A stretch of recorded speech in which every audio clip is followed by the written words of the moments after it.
For most of my life, my brother Jake had been the center of my parents' universe. He was the golden child, charming, ambitious, and always the one they bragged about. No matter what he did, he could do no wrong in their eyes. Meanwhile, I was just there, the afterthought, the responsible one who never caused trouble, who worked hard but never got any recognition. It had always been like that. If Jake got into trouble at school, they would laugh it off. Boys will be boys. If I so much as got a bad grade, they would lecture me for hours about how I needed to try harder. The favoritism was suffocating, but I learned to deal with it. I focused on my own path, built a successful career, and most importantly, I found someone who truly loved me, Emily. Emily and I had been married for 3 years. We weren't perfect, but we had built a stable life together. She was my rock, my best friend, the one person who made me feel seen when my own family didn't. I thought we had something real, something unbreakable, but I was wrong. I should have seen the signs. The way Jake always flirted with Emily when we were together. The inside jokes they had that I wasn't a part of. The way my parents loved that Emily was close to Jake, saying things like, "It's so nice how well you two get along." I ignored it, because why wouldn't I trust my own brother? Then, things started changing. Emily became distant, emotionally and physically. She started spending more time away, always making excuses. "Work is stressful," she'd say. "I just need some space." I believed her. I gave her space. Because that's what a good husband does, right? Then, one night, I woke up to find her missing from our bed. I checked my phone and saw a notification. Her phone had synced to mine before, and a message popped up. It was from Jake. "Can't wait to see you again. Last night was amazing. Love you." I stared at the screen, my hands trembling. My heart felt like it had stopped. This wasn't just some misunderstanding. This wasn't paranoia. My wife was sleeping with my brother, and my whole world came crashing down. I sat there, staring at the message, hoping, praying, that my eyes were playing tricks on me. Maybe I had read it wrong. Maybe it was some kind of joke. But no matter how many times I blinked, the words remained the same. "Can't wait to see you again. Last night was amazing. Love you." A sick feeling churned in my stomach. My hands shook as I scrolled through Emily's phone notifications, my mind racing. How long had this been going on? How had I been so blind? My brother, my own flesh and blood, had stabbed me in the back. And the woman I loved, the woman I had vowed to spend my life with, had let him. I needed proof. I wasn't about to make accusations without solid evidence. So, I did something I never thought I would do. I started snooping. Emily had been acting strange for months, and now I knew why. I went through old text messages, checked our shared laptop, and what I found made my blood run cold. Late-night messages, deleted call logs, secret meetups at hotels and places I never even knew she was going. And then I found it. Pictures. Pictures of them together, looking way too comfortable with each other. This wasn't a one-time mistake. This wasn't a drunken lapse in judgment. This was an affair. A long, calculated betrayal. I felt like a fool. While I had been working late, trying to build a better future for us, she had been sneaking around with Jake. While I had been thinking about starting a family, she had already started one, with him. I didn't know what to do. My mind was a storm of rage, heartbreak, and disbelief. How could they do this to me? How could the two people I trusted most in this world betray me in the worst way imaginable? I wanted to confront them right then and there. I wanted to storm into Jake's place, punch him in the face, and demand answers. I wanted to scream at Emily, to ask her how she could throw away everything we had for him. But I didn't. Because if they had been hiding this from me for so long, I needed to play it smart. I needed to know everything before I made my next move. So, instead of confronting them, I decided to dig deeper.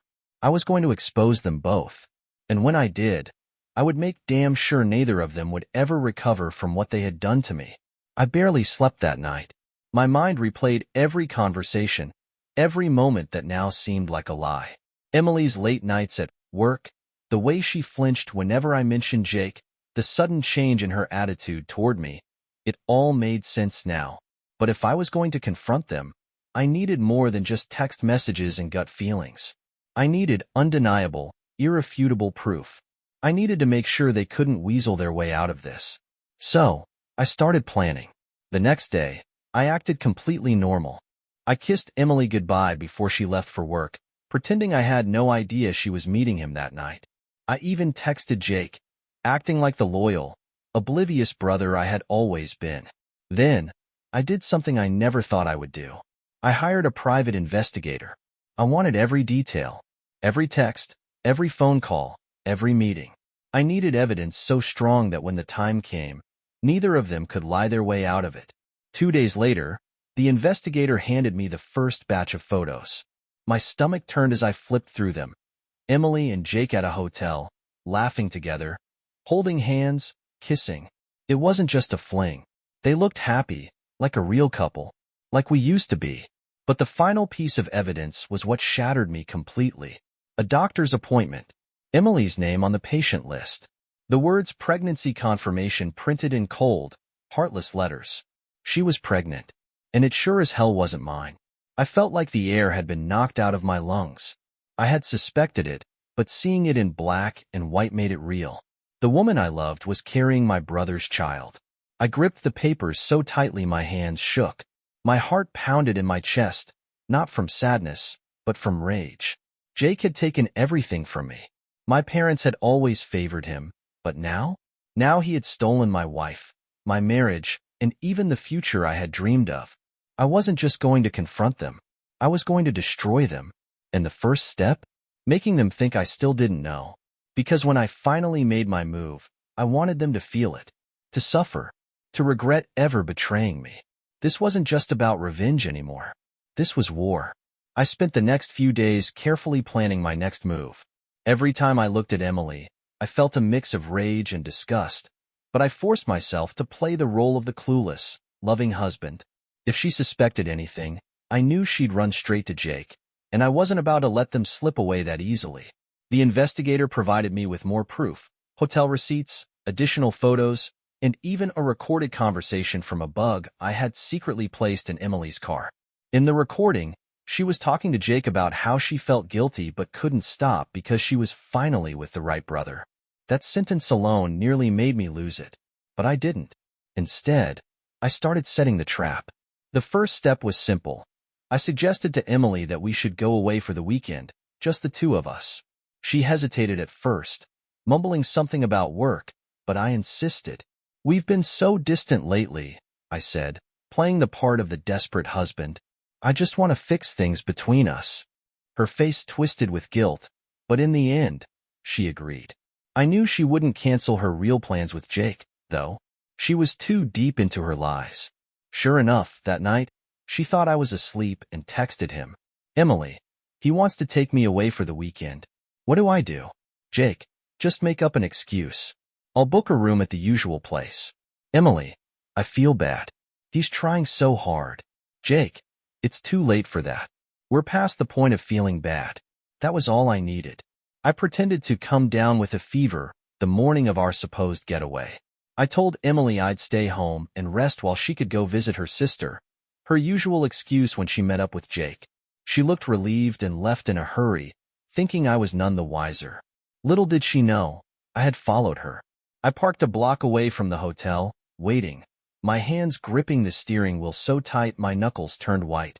The investigator was already inside, set up with cameras, ready to capture everything. It wasn't long before I saw her walk in. 5 minutes later, Jake arrived. They embraced right there in the lobby before heading upstairs. That was my cue. I took a deep breath, my heart pounding as I stepped out of the car. It was time for them to face the consequences.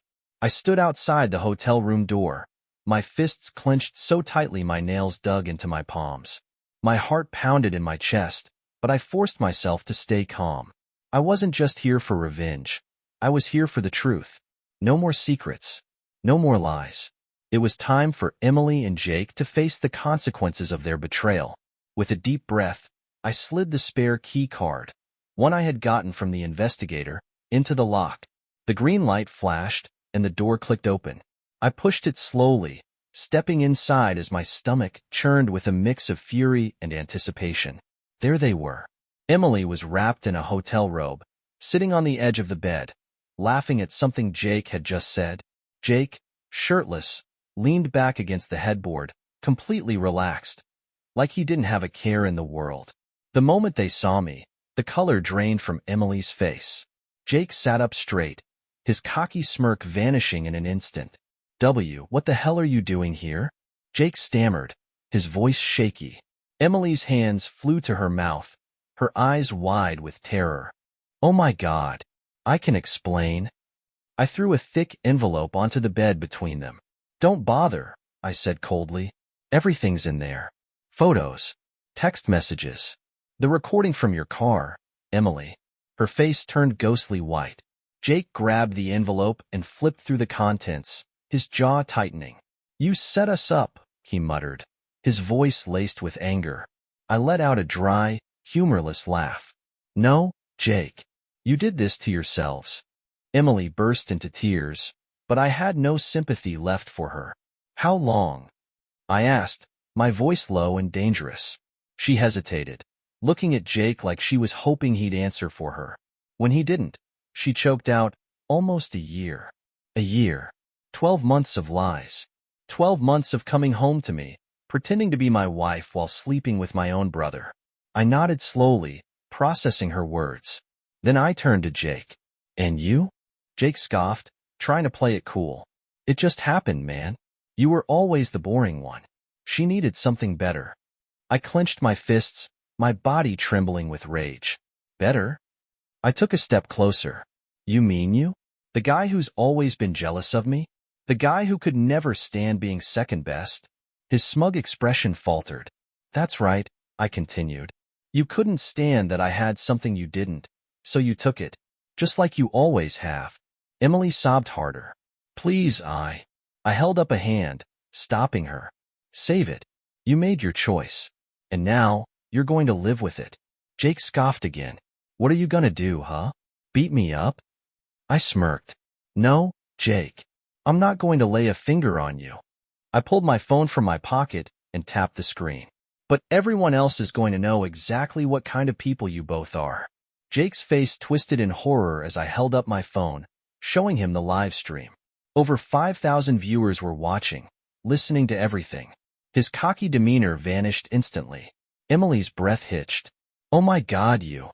I turned off the stream. Your reputations, your lives, they're ruined. Just like you ruined mine. I turned to leave, pausing at the door. Oh, and Emily? She looked up at me, her tear-streaked face filled with regret. Pack your things. You're out of my house by tomorrow. With that, I walked away, leaving them to face the wreckage they had created. The hotel room door clicked shut behind me, sealing Jake and Emily inside with their shame. I stood in the hallway for a moment, breathing deeply, trying to steady myself. The adrenaline was still coursing through my veins, my hands shaking slightly from the confrontation. But beneath the anger, beneath the satisfaction of exposing their betrayal, there was something else, relief. It was over. No more lies. No more deception. No more waking up next to a woman who had been sneaking around behind my back. No more pretending that Jake was anything other than the selfish, manipulative snake he had always been. As I walked out of the hotel, the night air hit me like a wave of clarity. For the first time in months, I felt like I could finally breathe. But I knew the storm wasn't completely over. There were still loose ends to tie up, starting with Emily and our divorce. When I got home, I didn't waste any time. I grabbed a suitcase from the closet and started throwing her clothes into it. Every dress, every shoe, every reminder of the life we had built together. It all went into the suitcase and out onto the front porch. I wasn't going to give her the luxury of begging for another chance. By the time the sun rose, Emily had tried calling me nearly a dozen times. I didn't answer. Instead, I sent her a single text. Your things are on the porch. The locks have been changed. You'll be hearing from my lawyer. That was it.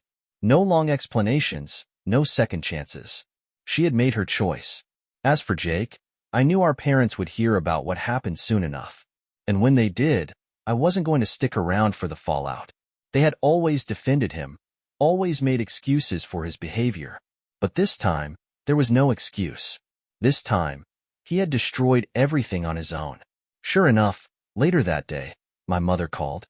"Sweetheart, I know you're upset, but he's still your brother." I nearly laughed. "No, Mom. He stopped being my brother the moment he slept with my wife." She sighed. "But family forgives, doesn't it?"